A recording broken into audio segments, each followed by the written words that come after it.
La deuxième lettre aux Thessaloniciens offre un enseignement original. Le jour du Seigneur n'est pas arrivé contrairement à une fausse rumeur. Et il n'est pas proche non plus. En effet, la précision est nouvelle par rapport à la première lettre. La venue du Seigneur Jésus ne se produira pas avant un déchaînement des puissances du mal. Un étrange personnage, la méchanceté, portera à son comble la révolte contre Dieu et s'opposera au Christ. 2:1-12.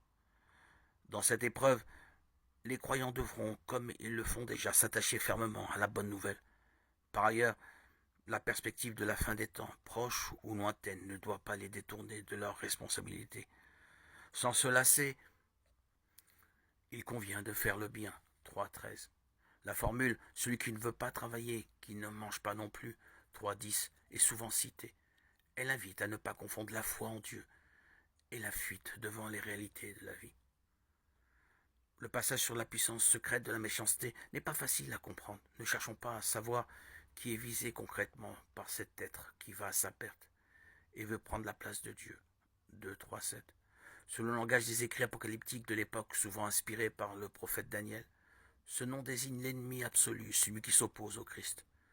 D'une certaine manière, cela renvoie au drame de la croix dans les évangiles où les ténèbres ont précédé la lumière de Pâques. Pour nous, c'est un appel à être vigilants et à prier Dieu notre Père. Délivre-nous du mal. Matthieu 6:13.